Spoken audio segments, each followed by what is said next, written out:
Chandramauli bought apples at 6 for a rupee. How many for a rupee must he sell to gain 20%? Now Chandramauli bought apples at 6 for a rupee.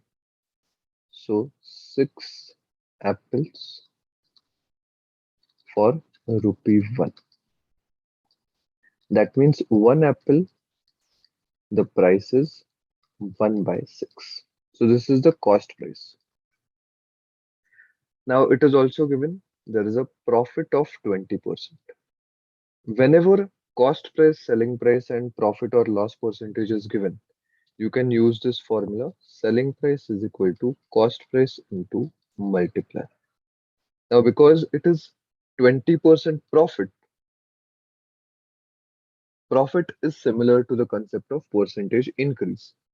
So, therefore, the multiplier will be 1 plus the fraction equivalent of 20%, that is 20 upon 100. So, let's find out the selling price of one toffee or one apple in this case.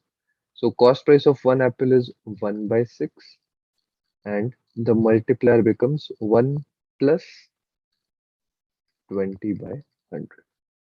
So it becomes 1 by 6 into 6 by 5.